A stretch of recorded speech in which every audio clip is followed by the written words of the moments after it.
This is the Football Podcast with your hosts, Tyler, Andy, and Boyer.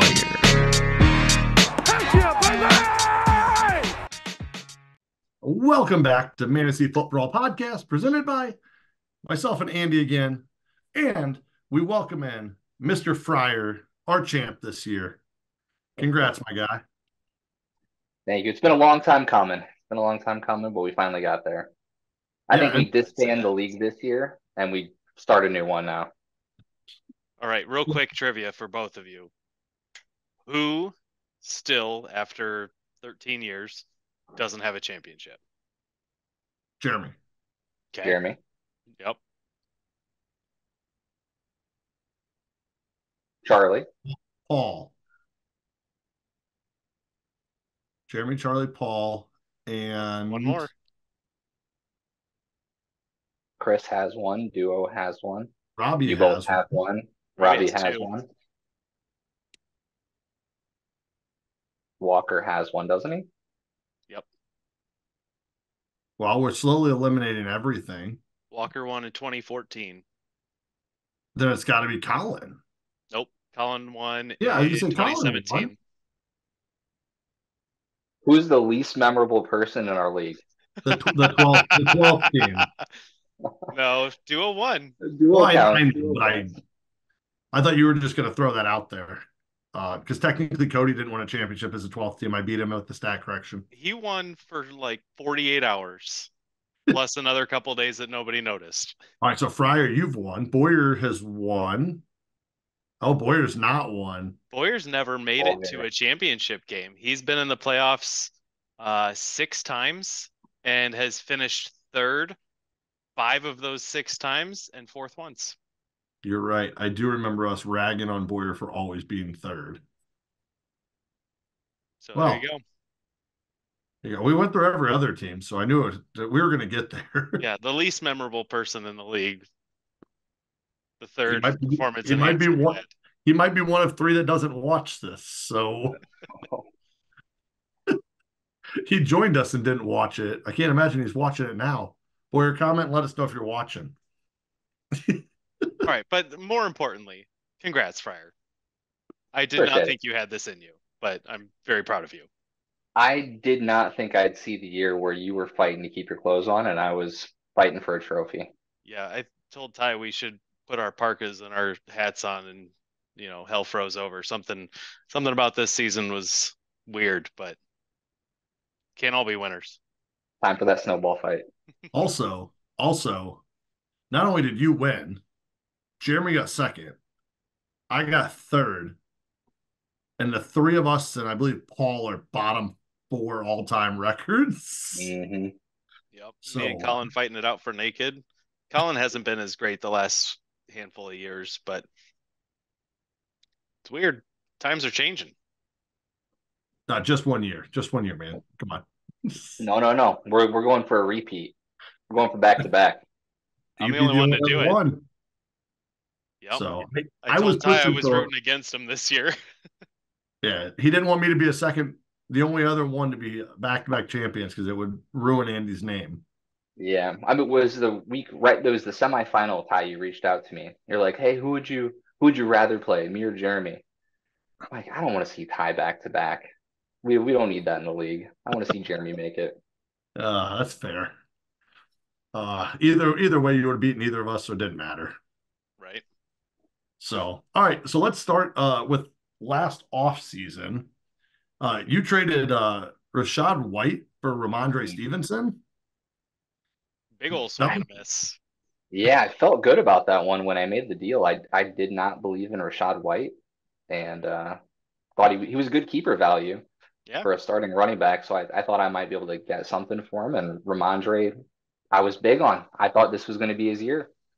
And like you said, swing and a miss. Well, clearly didn't hold you back.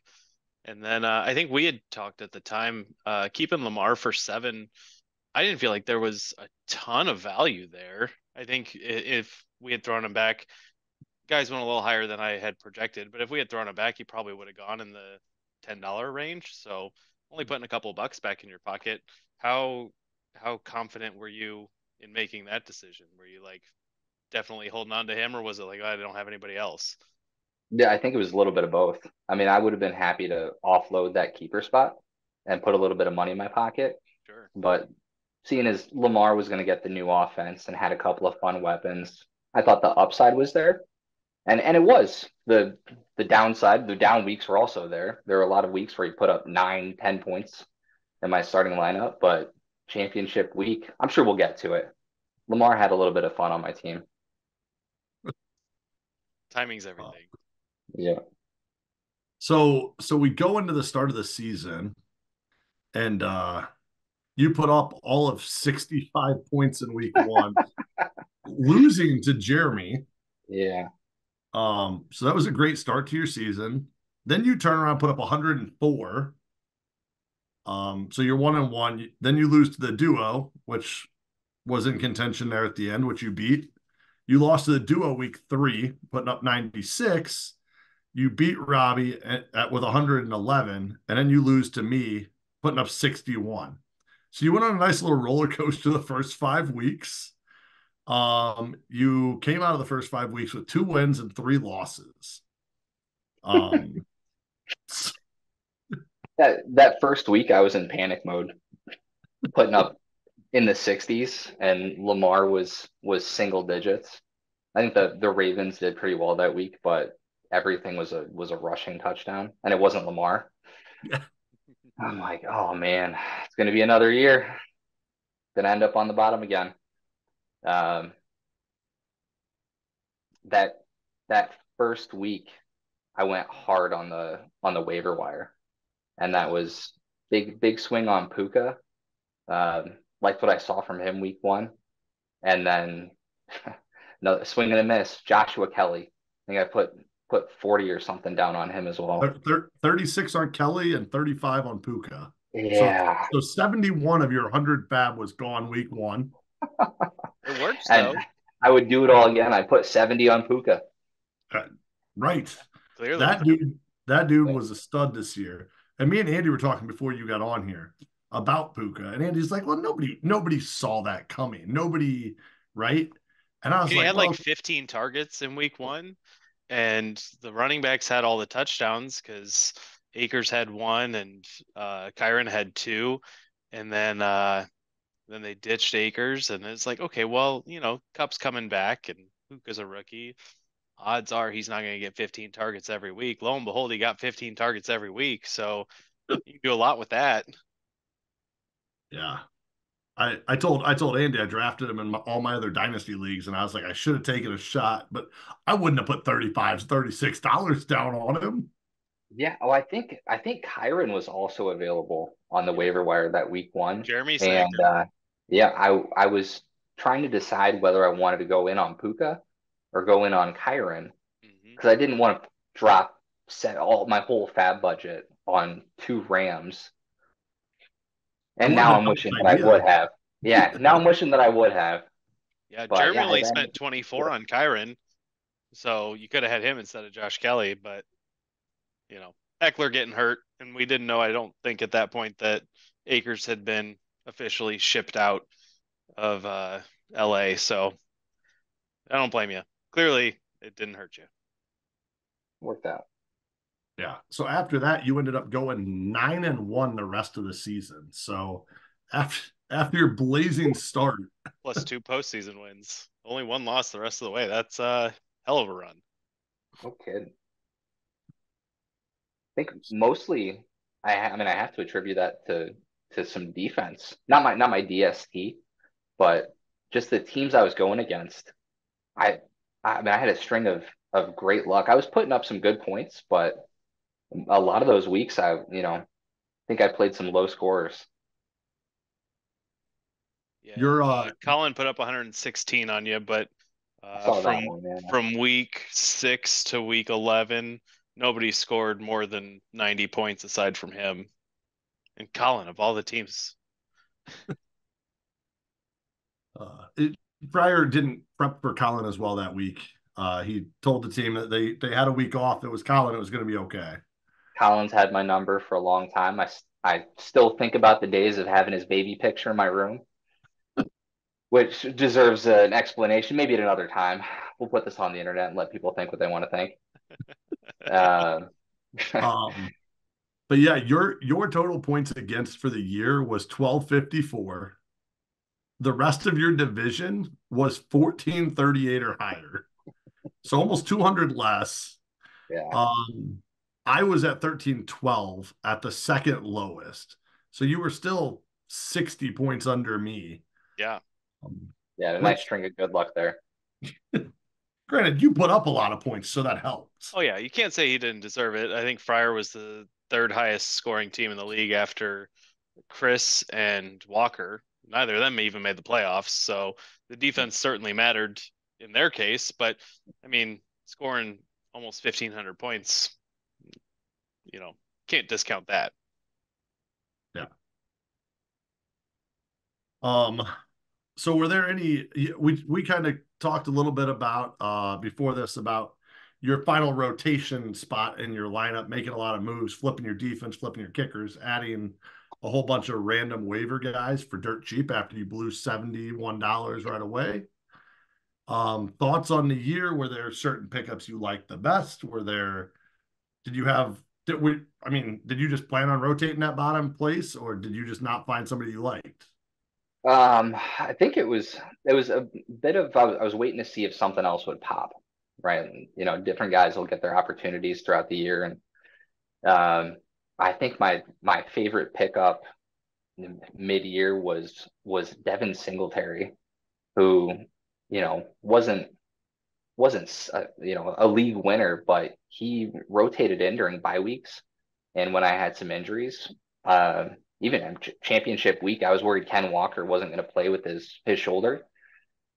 And I had CD give me a nice cushion going into Sunday. So I flipped in Singletary. I figured I'd get a steady 7-8 points from him instead of risking getting a goose from Ken Walker or 1 point and he goes out. But yeah, Singletary was a pickup. He got 30 touches one week. He got 20 something touches in some other weeks and helped me get a couple of wins. Yeah, the same week you picked up Singletary, you also snagged Taysom Hill. I think this was before the Mark Andrews injury, but obviously ended up helping out too because he started producing in the back half of the season right when you needed him because Andrews went down. So just real savvy moves, I think, from our champ here. I played the tight end carousel just a little bit too. Starting the year, I drafted Andrews, and then he was out week 1, so Jake Ferguson was my pickup, and held on to him for a bit, and then had Andrews back, and then like you said, Taysom Hill, and then had Njoku finish out the season as, I think he had to be the tight end 1 over the last back half of the season. Yeah, for sure. Yeah, he the last 4 weeks alone, 21, 16, 10, and 11. I mean, no other tight ends were putting those numbers up consistently. Even before that, it was consistently 5 to 8 points, which out of your tight end spot, that's really all you need. Yeah. So that was a hell of a pickup. It's fitting that Joe Flacco would be the quarterback that comes in and leads me to this championship with Njoku, given that I think he was my first ever draft pick in this league. Huh. The Flacco Roethlisberger year.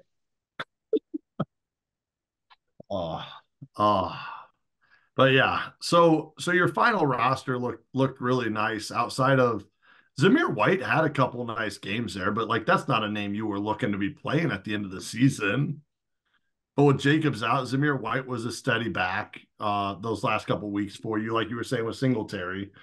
He was going to get you at least 6 to 10 points, and you were going to be okay with that because you had such the upside with Lamar and Lamb and Puka, Njoku even. Your running backs were so hit or miss this year.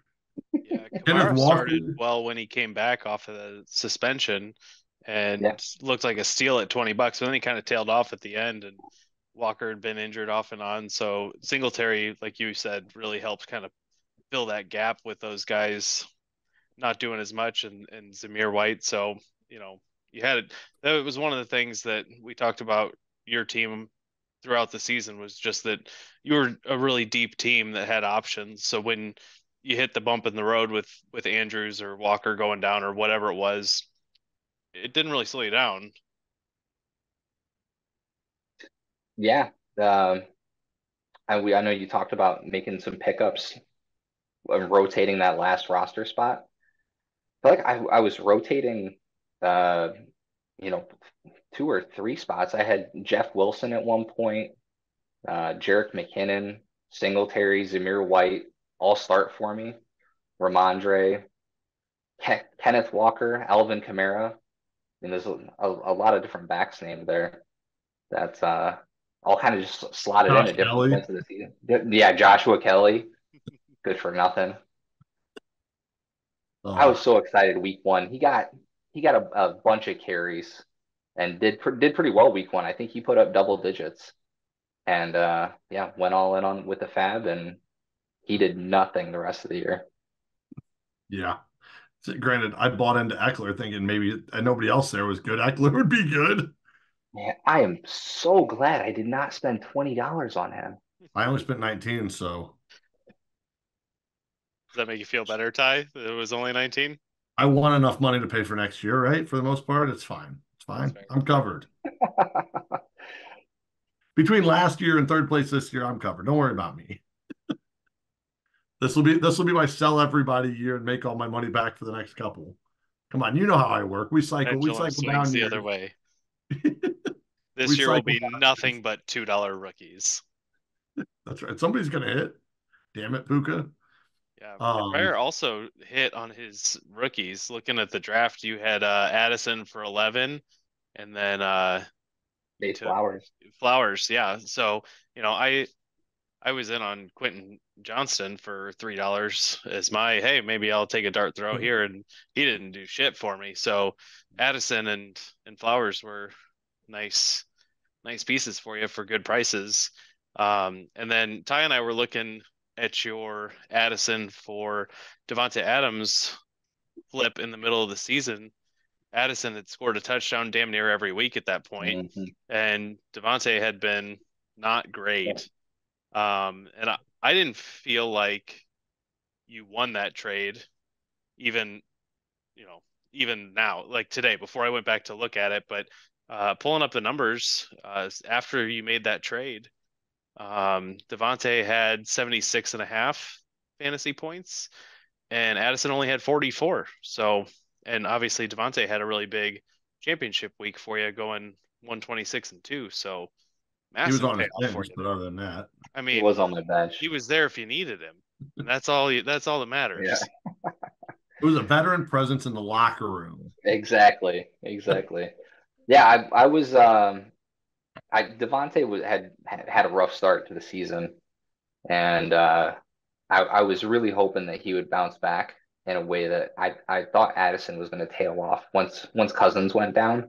Yeah. And then the Vikings started, their quarterback carousel, and with Addison scoring a touchdown, like you said, in darn near every game, it just seemed like it's not sustainable. It wasn't going to keep happening. So I thought it was a good chance to flip him as a keeper and try to get somebody on my team who at least was going to get consistent targets and had the potential to have some blow up weeks. Yeah. So looking at next year, you're sitting on $198 because all of these trades that you were making, it might be a little bit less than that because of the contingencies and the Davante Adams that haven't been calculated yet. But I mean, you didn't spend $19 on Ekeler. You didn't spend $1 million in a keeper spot on Justin Jefferson. So you're looking good for next year. I mean, losing Addison's a bummer, but you've got Flowers, you've got some options to figure stuff out. It's a bummer you can't keep Puka, but you're not hurting for next year, which is great. You're not going to be any worse off than you were this year, paying close to market value for Lamar and having $190 some. So how's that feel? That feels great. It feels great. If Kamara's the lead back next year in New Orleans, $20 is going to be fine for an RB2. For sure. If he's not, maybe something happens there and there's a changing of the guard. I don't mind having. Oh my God, who's his backup that I have on my bench now? Kendre Miller. Kendre Miller, yeah, who I drafted this year hoping that he would do a little bit of something while Kamara was out, and For a uh, dollar. just couldn't. Yeah, he just kept getting injured. But if he's lead back next year, I feel good about the Saints backfield. Yeah. Definitely got options. Before we keep going, I would hate to miss my opportunity to sponsor somebody, something, somewhere in the middle here, and do a little pow. What are you drinking? Andy, I saw you had a beer. It looked like you were finishing it, so I wanted to talk about it. I finished my Shiner. Proud of you. It's gone now. Fryer, are you drinking water or something at least? No, I got I'm old. It's too late for caffeinated coffee, but I got my decaf coffee in my Big Daddy mug. That's Fitting fair. as champ. For your sake, I'm drinking the King of Beers to honor the king of fantasy football. Calorie Budweiser over here. Listen, it's more to honor the king of fantasy football this year than anything. All right. Hi, your internet cut out. You say that one more time? No, I can't say it anymore. Twice is enough. Budweiser's not paying me enough to say their name anymore. I'll let you have it, Fryer. This is the king of fantasy down here. For a year, you're welcome. I'm still waiting for the trophy. I haven't gotten that yet. No, it's still sitting at my house. You're welcome. Andy, I'll make a drive. Drive. Fryer's gonna have it. I had it. Is it where were you at? Should I have it? Oh no, you've had it in the past, but like not recently. So I'm sharing. It's called sharing, Ty. You're supposed to teach your kids to share. That's fair. I had it in 2012 and 13 and 18 and 20. So we just talked about how there's 4 people who've never had it. So I felt like I was kind of hogging things. So since that time frame, Fryer's gotten his first championship. Duo got their championship. Jeremy's had a couple tries at it, and it's not my fault he can't figure it out. So, just trying to spread the wealth. All right. Andy, so real quick, I got to jump in on this one first. Andy, I told you this at the draft, I think, because you have your name on the trophy on 3 different plaques. I had that 4. Sorry, when I had that trophy just as a transit, I was the middleman for a moment. I had it displayed in my basement, and the entryway, our back entryway, goes through the basement. Anytime friends came over, I'd show them the trophy. I'd go, "Oh yeah, Project Mayhem, that's me." Attaboy. Hey, to change my name. if that's what it takes to make you feel good about yourself, I'm fine with it. I needed it. That was it was the fake it till you make it. So let's jump into just your playoff run. And then you can have whatever podium you want to say whatever you want after we talk a little bit of playoffs and your road, since we didn't really podcast about that as much as we probably should have, So I feel like everybody needs to hear from you. So you played duo week 16. How did you feel going into that week? A little nervous. Duo's always had my number, and even in a good year, I thought they were going to pull it out. But like looking at the matchup, CD and Puka, man, those guys just carried me a lot of weeks. 19-point week for CD, 24-point week for Puka, and then that's when Njoku was hot as well, putting up double digits. And they had an off week, so felt good beating projections on that one, and felt good about my receivers heading into the next week. Yeah, and the duo ended up missing Jacobs and Brian Robinson that week, which definitely didn't help. You know, that was actually why I picked up Zamir White in the first place. Just to block them. Just to Attaboy. block them. Attaboy. As you should. Yeah.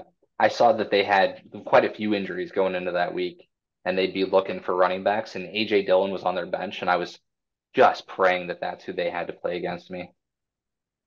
Instead, they played Justice Hill and Kenny Gainwell. Yeah. And DJ Moore like a bunch of idiots. He only scored 1.8 points.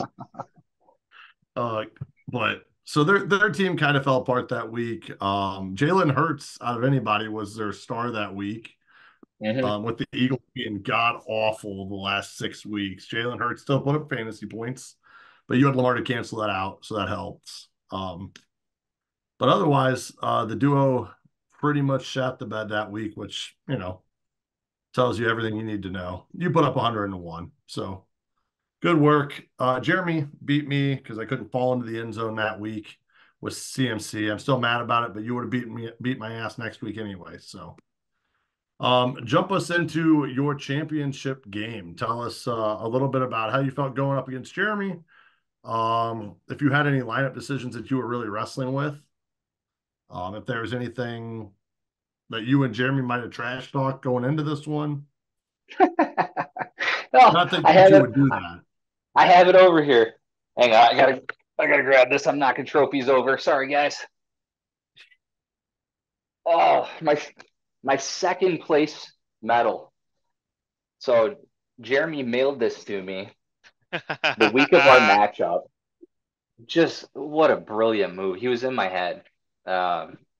I wore this medal from the day that I received it the rest of the week because if I took it off, I was going to feel like that had something to do with me losing. I'm either going to just own the second place and then rip it off when I win, or it was meant to be there the whole time. That's okay. But I knew that if I wore it, that I was going to be all right. So yeah, he got me good with this one. Yeah, I was going to send him a pizza. I was trying to think of something nice to do for him to kind of crush his competitive edge, but I dropped the ball. He was in my head. That's great. Yeah. I'll always love a good rivalry between you and Jeremy or you and Colin. So Colin's gonna get me the glitter bomb soon. I know it's coming. So yeah, well, heading into that week, I actually did have a few decisions to make with my roster. I knew Lamar was starting for me. That wasn't in question at that point in the season. CD was in, Puka was in. But I had some running back and flexed out. Kamara was going to be in for me. I ended up going with Singletary and Zamir White, who, over Ken Walker and Devontae Adams. Not an easy call. Sure. But at that point in the week, CD had already put up 27 points for me. So I had a nice cushion that I felt good about. And like I said earlier, I just did not want Ken Walker to go down with his shoulder injury and goose me. So I went the conservative route, and conservative ended up being 122 points. So yeah, another 60 some on your bench. Yeah. I don't think you were gonna be wrong. No, yeah, Adams put up 20, almost 25. Zay Flowers with almost 17. Ken Walker 13 and a half. So yeah, it was a great week to have to struggle with the decision. It was going to be right no matter what. And Jeremy had Kyren Williams that we talked about earlier, picked up off waivers, that put up 28 that week. So had anybody else that decided they wanted to play, Diggs put up 3, Henry put up 4, McBride put up 4, Swift put up 6. That was brutal. And Swift could have been in the end zone a couple of times that week, and he didn't get there. So, but it didn't matter. You had 122, so you blew him out of the water. Yeah, it was scary watching some of his players. That Sunday though, yeah, Amon-Ra, just it feels like he catches the ball so many times in a week. He's Well, just getting targeted. To ruin your argument on that, CD played Detroit that week, so you were ahead by 11 from that game. So Yeah, but I still had to watch his guy go back and forth with my guy. CD came out ahead for sure, but then I had to watch Kyren put up, almost 30 points on just eating into that lead. So that whole time, right, I had Lamb build me up that cushion, and then Kyren just erased it and gave the edge back to Jeremy a little bit there. But yeah, I was lucky that Diggs ended up having the tail end of the season that he had, and some of his other guys didn't perform. Yeah, Lamar putting up 36 was a huge week there as well. That was fun. Jeremy started texting me once Lamar threw his 4th touchdown. It's like, how many is this guy going to throw today? And then on the 5th one, he said, good match. Well done. Congratulations. Well, and it's great because he's like, how many is he going to throw? And you're like, well, if he's not going to throw them, he's going to run them. So you pick which one you want. So yeah, awesome week for Lamar. All right. Andy, anything left for Fryer? Just congrats, man. I'm happy for you. That's how bad I've been for such a long time that people are happy for me that I won. We've come a long way from Fryer sucks. All right. Well, thanks, guys. Fryer, if you have any last minute comments for the league, for anybody, words of advice, you tell Paul and Jeremy and Boyer and Charlie that there's a chance for them, because if you can win, anybody could win, right? I mean, give some words of encouragement here. No encouragement. I mean, I come to win. I'm going to make a t-shirt with the names of the folks that haven't won and wear it to the draft. I'm sure that will be well received. Very well received. And now if you don't, I'm going to make fun of you because you can't follow through on anything. All right. I'm going to need that list again. Who was that last guy? Boyer guy? I don't know. Is he even around? I don't know. Whatever. No, it was a great year. Enjoyed the pod.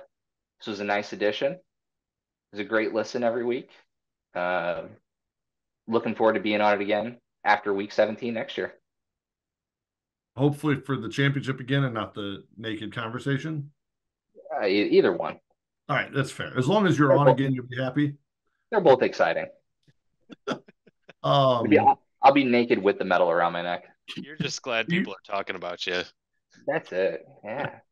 Do you have a preference? I know you and Colin have a nice little rivalry. Do you have a preference on secondary punishment for Colin yet? Yeah. Because he's already done naked. So do we have a preference for number 2? I haven't given it enough thought, but I've always loved the Waffle House one. I think Colin was pushing for that too, so I think he'd be a good one to throw in there first.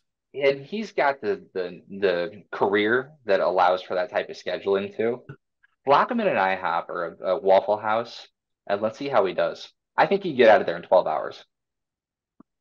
Yeah, I think 12 hours is very doable. Maybe that's just because I'm fat and I like to eat. I don't know. Like 12 waffles, no problem. But the problem is, I've got kids. Andy has kids. A bunch of these other people have. Maybe that's a vacation for us. Maybe Colin's trying to get out. Me and Andy might be trying to stay in. So, have you guys given thought to the punishment? Is there a front runner or something that you're thinking about? I haven't thought much about it. No, I was between that and him doing the cross dressing on the corner with a sign that said he sucked. That I've also seen like a normal Tuesday for Colin. Or he should put on like a super a shirtless firefighter outfit and stand out there and just see if he can raise enough money for the fantasy league. Yeah, I don't know. If I stood out there, people would maybe they'd pay me to put my shirt back on. There you go. I've seen some where people go to games and they have to get so many donations and then that pays for something next year. But I don't know. The Waffle House was a front runner for me because we've been talking about it for years. And so I think it'd be fun to send somebody there. So we'll see. But any other last minute comments from Fryer, from Andy? All right, next year we'll hit something in the off season with draft and stuff coming up.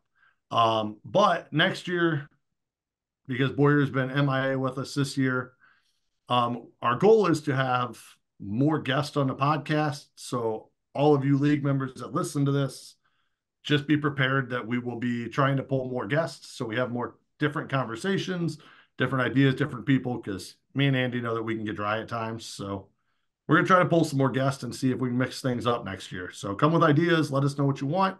You think Panda Robbie's available? Yeah, Fryer, Panda Robbie, you got him? Come on. Where you at? I think I gifted him to my nephew, but we'll have to find a new spokesman for Fryer. I forgot about Panda Robbie. I might have something else around here. We'll keep it. I'll make sure that I'm prepared for the next one. Fair. This one was all about you, not about your alter ego. So all right. Well, with that, just be prepared. Start thinking if you guys got fun things you want to talk about, you want to do. By all means, also come on, try to beat me in trivia. I did pretty well this year. Maybe I'll host some more so that Andy can guess next year, but we'll see where it goes. Let us know what you want to hear, and we'll see you next year. We're out. Champ.